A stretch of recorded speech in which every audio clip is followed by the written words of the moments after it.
Video ini hanya untuk mereka yang punya logika. Bagi yang tidak punya logika, skip aja. Saya dan kawan-kawan di Pergerakan Indonesia untuk Semua PIS sedang mengajukan petisi melalui change.org kepada Mahkamah Konstitusi. Dalam petisi ini, kami meminta MK mengabulkan permohonan judicial review terhadap sejumlah pasal dalam Undang-Undang Perkawinan sehingga bisa memberi ruang bagi perkawinan beda agama. Harap jangan salah paham. Kami tidak sedang mengkampanyekan pernikahan beda agama. Kami tidak sedang menganjurkan orang Islam misalnya untuk menikah dengan orang Hindu atau orang Kristen menikah dengan orang Buddha. Kami juga tidak sedang menentang doktrin agama yang diyakini sebagian masyarakat bahwa perkawinan beda agama tidak sah. Tapi itu semua seharusnya menjadi bagian dari keyakinan seseorang yang tidak boleh dipaksakan kepada orang lain. Dan negara seharusnya juga tidak campur tangan. Kalau Anda tidak menyetujui pernikahan beda agama, itu adalah keyakinan yang harus dihormati. Tapi kalau ada orang lain yang jatuh cinta pada orang yang berbeda agama dan dia percaya bahwa agama tidak melarangnya untuk menikah, dia juga harus dapat memenuhi keinginannya untuk menikah dengan pasangannya itu. Jadi perubahan undang-undang perkawinan diperlukan agar tidak ada lagi warga yang dipaksa mengubah agamanya demi bisa menikahi kekasihnya seperti praktik yang lazim terjadi di tengah masyarakat selama ini. Kami percaya setiap warga berhak untuk menikahi siapapun yang dicintainya tanpa harus mengorbankan agama yang diyakininya. Melangsungkan pernikahan dan memeluk agama seharusnya bukanlah dua hal yang saling meniadakan satu dengan yang lain. Karena itu aturan yang mencederai hak-hak yang dijamin dalam konstitusi tersebut harus ditinjau ulang.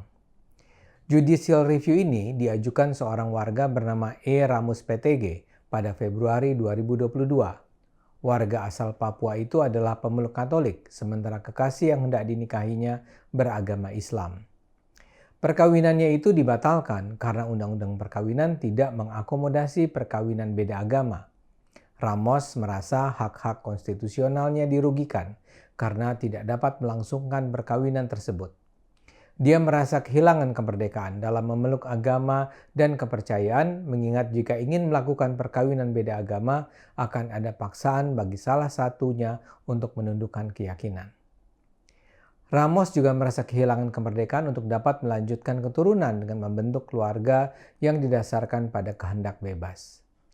Sejumlah pasal dalam Undang-Undang Perkawinan yang digugat Ramos adalah pasal 2 ayat 1 dan ayat 2 serta pasal 8 huruf F. Menurut Ramos, pasal-pasal yang diujikan tersebut bertentangan dengan pasal 28D ayat 1 serta pasal 29 ayat 1 dan ayat 2 Undang-Undang Dasar 1945. Pasal 2 ayat 1 berbunyi, perkawinan adalah sah apabila dilakukan menurut hukum masing-masing agamanya dan kepercayaannya itu. Pasal 2 ayat 2 berbunyi, tiap-tiap perkawinan dicatat menurut peraturan perundang-undangan yang berlaku. Pasal 8 huruf F berbunyi, perkawinan dilarang antara dua orang yang mempunyai hubungan yang oleh agamanya atau peraturan lain yang berlaku dilarang kawin.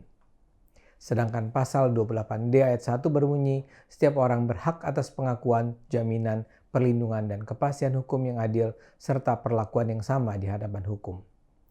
Pasal 29 ayat 1 dan ayat 2 berbunyi, negara berdasarkan ketuhanan yang Maha Esa dan negara menjamin kemerdekaan tiap-tiap penduduk untuk memeluk agamanya dan kepercayaan itu. Saya setuju dengan permintaan Ramos. Cinta tentu tidak mengenal agama. Di tengah masyarakat seringkali didapati perempuan dan laki-laki yang saling jatuh hati dan ingin melangsungkan perkawinan meski masing-masing berbeda agama. Apalagi saat ini, peluang perkawinan beda agama semakin besar, mengingat Indonesia adalah negara yang beragam budaya, etnis, dan agama. Dalam situasi seperti itu, yang umum dilakukan adalah salah satu pihak dipaksa mengubah keyakinannya agar perkawinan sah di mata hukum. Praktik pemaksaan dalam perkawinan ini dilakukan hanya untuk memenuhi syarat formil Undang-Undang Perkawinan. Marilah kita berempati. Tentu tidak mudah bagi salah satu pihak yang ingin melangsungkan perkawinan beda agama untuk menundukkan diri terhadap agama pasangannya. Bukankah keyakinan dan kepercayaan terhadap Tuhan harus berangkat dari kesadaran diri yang mendalam dan secara sukarela, bukan paksaan eksternal? Apalagi ketetapan tentang pelarangan nikah beda agama sebenarnya tidak disepakati secara mutlak oleh semua ahli agama. Dalam Islam misalnya, ada beragam tafsiran tentang kesahan pernikahan beda agama. Tidak bisa dipungkiri, ada tafsiran yang mengizinkan pernikahan beda agama. Pandangan ini juga merujuk pada ayat Al-Quran dan pengalaman sejumlah sahabat Nabi Muhammad. Karena ini adalah soal interpretasi, selayaknya undang-undang perkawinan mengakomodasi pasangan yang berpandangan bahwa perkawinan beda agama adalah perkara yang dibolehkan. Bagi mereka yang menganggap pernikahan beda agama dilarang sesuai keyakinannya, mereka dapat memilih untuk tidak menikah beda agama. Sebaliknya, bila ada yang menganggap pernikahan beda agama sah menurut keyakinannya, sepantasnya mereka dapat melaksanakan pernikahannya. Dengan solusi itu, perkawinan dan pencatatan perkawinan beda agama tetap dianggap sah di mata hukum tanpa dibedakan dengan pasangan perkawinan seiman. Dengan begitu, undang-undang perkawinan menjadi undang-undang yang dapat melindungi dan menjamin hak konstitusional dan hak asasi semua warga negara. Saat ini di Indonesia memang sudah ada sejumlah hakim progresif di berbagai pengadilan negeri yang mengizinkan pernikahan beda agama. Tapi selama pasal-pasal tersebut masih ada dalam undang-undang perkawinan, kemungkinan untuk menolak tetap jauh lebih besar. Kami berharap para hakim MK yang terhormat mau mempertimbangkan gejala-gejala sosial yang terjadi di tengah masyarakat bagi perbaikan undang-undang perkawinan. Pernikahan adalah hak asasi manusia. Pilihan agama adalah hak asasi manusia. Keduanya tidak boleh dipertentangkan.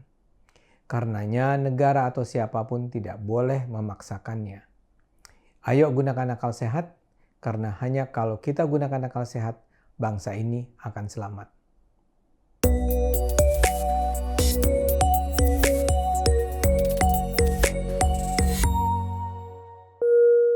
Video ini hanya untuk mereka yang punya logika. Bagi yang tidak punya logika, skip aja.